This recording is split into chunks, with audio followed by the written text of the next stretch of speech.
Bonjour à tous et bienvenue dans ce podcast Parcours de Collab. Nous vous invitons à la rencontre de parcours aussi riches et inspirants les uns que les autres, faits de passion, de reconversion, de chemins croisés qui ont tous mené à la petite enfance.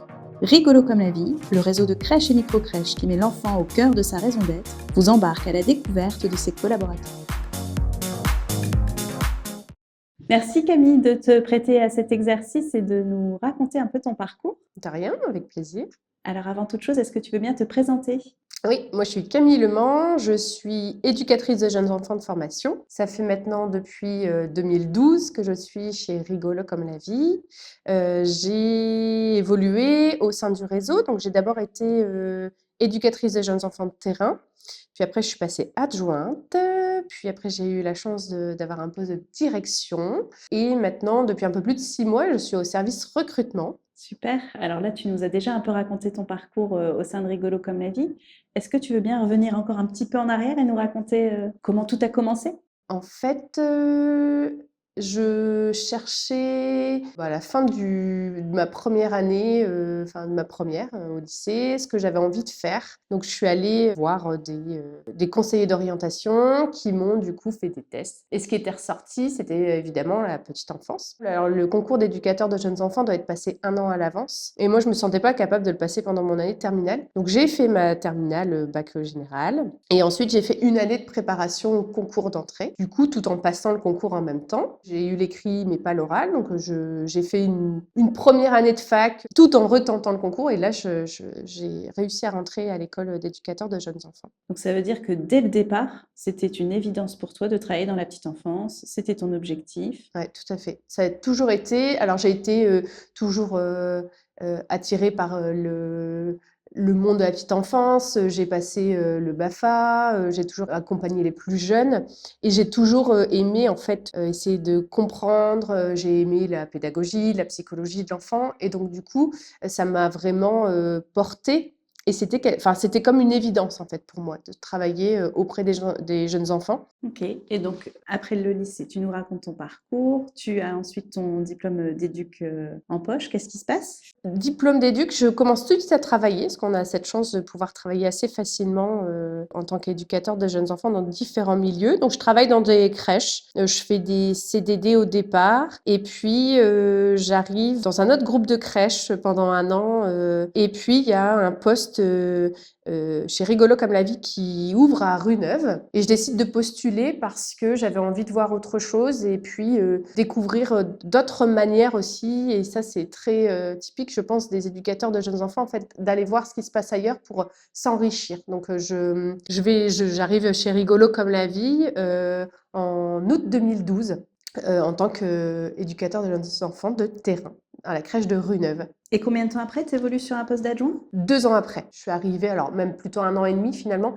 mais 2014, j'arrive sur la crèche de Palissy, donc petite structure, avec une adjointe à ce moment-là. Et donc, j'apprends le métier d'adjoint, le binôme de direction. Et donc, tout ça, ouais, ça m'a permis vraiment de pouvoir acquérir plein de compétences diverses. Donc, je garde quand même ce côté terrain qui me correspond, l'accompagnement de l'enfant, mais avec d'autres responsabilités, surtout dans le management plutôt collectif, quoi. Et tu restes combien de temps sur ce poste-là ? 2 ans et demi. Et puis ensuite, je prends un autre poste d'adjoint, mais sur Tourcoing, avec du coup une plus grosse équipe, et ce qui me permet véritablement de comprendre la gestion plutôt avec un plus grand nombre de professionnels. Et ça, c'était très, très formateur parce que Palissy, petite crèche, on était 5, dont le binôme de direction. Enfin, voilà.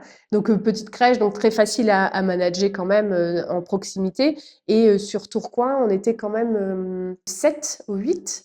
Et donc, voilà, plus de caractères différents, un projet spécifique intergénérationnel. Donc, j'apprends tout de suite. Voilà. Après, en ayant des bases d'adjoint, donc c'était vraiment plus découvrir autre chose avec ce projet spécifique. Et puis finalement, tu deviens assez vite directrice de cette crèche-là, il me semble ? Oui, tout à fait. Et je deviens vite directrice de la crèche parce que la directrice actuelle voilà, est enceinte et doit vite se mettre en arrêt pour des soucis de santé. Donc, on me propose vite une mission de direction que j'accepte avec plaisir parce que c'était le travail, je le connaissais, je connaissais déjà un peu la crèche.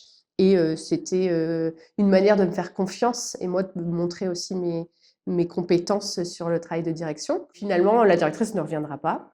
Et donc, à mon retour de congé maternité, parce qu'entre deux, j'ai eu un petit bébé, on me propose le poste de direction que j'accepte avec plaisir parce que je savais qu'on allait bien m'accompagner aussi sur ce poste-là.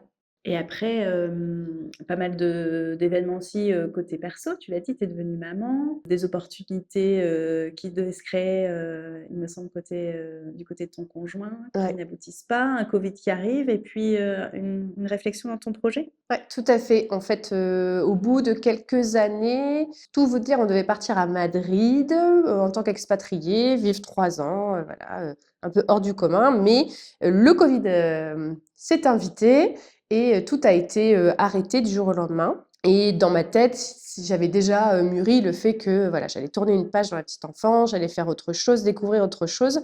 Et finalement, donc j'ai repris mon poste post-Covid au sein de la crèche de Tourcoing en direction. Mais j'étais plus forcément très épanouie parce que j'avais envie de découvrir autre chose. Et donc, je décide de quitter Rigolo comme la vie pour devenir jeune entrepreneur et créer mon commerce, une épicerie vrac. Super. Et ça se passe comment? Eh bien, ça se passe très bien. Alors, j'apprends plein de choses. C'est à la fois très excitant et des moments remplis de doutes parce que on est seul. J'ai toujours travaillé en équipe et je me retrouve toute seule à devoir tout gérer. Alors, on a multicasquettes, mais ça a été une expérience de dingue, remplie de voilà d'apprentissage, de découverte d'énormément de choses. J'ai adoré le commerce dans la relation aux autres. Néanmoins, 2 ans et demi plus tard, je ne sais pas en vivre. Malheureusement, j'arrive plus à me tirer un salaire et donc je décide de fermer ce commerce. J'en ressors plus que grandi. J'en ressors avec plein de compétences et ça, c'est quelque chose, c'est une expérience que j'oublierai jamais et qui me sert encore aujourd'hui et ce qui m'a confirmé que ce que j'aimais le plus, c'était accompagner les autres, les faire grandir. Et dans la relation commerce, les gens venaient beaucoup plus parce que on avait vraiment une relation de proximité. J'étais commerce voilà, dans une petite ville et c'est ça qui me plaisait à l'époque. Ok, donc malheureusement, après 2 ans et demi, ça s'arrête, mais tu en sors plutôt avec une vision positive, C'est ça. si je résume bien. Et donc, tu reviens chez Rigolo comme la vie, c'est une évidence à ce moment-là de revenir chez nous? Je ne me voyais pas aller ailleurs parce que j'ai toujours gardé le lien avec Rigolo comme la vie. J'ai toujours été très honnête et très franche sur mon projet. L'équipe RH m'a toujours accompagnée dans ce projet. On a toujours été très transparent et donc voilà, j'avais gardé un lien en disant si ça ne marche pas, je reviendrai. Et la porte était toujours ouverte. Au moment où je sentais que malheureusement j'allais devoir quitter, je suis revenue et donc on m'a proposé un poste de direction d'une micro-crèche dans un premier temps, puis après une seconde que j'ai acceptée. Et donc je suis revenue chez Rigolo comme la vie en septembre 2023. Septembre 2023, et là on est en avril 2025, et tu nous dis qu'aujourd'hui tu travailles au back-office, au service recrutement. Il s'est passé quoi? Il s'est passé que septembre 2023, je reviens, mais je reprends mes marques. C'est un métier que je connais, donc c'est facile pour moi.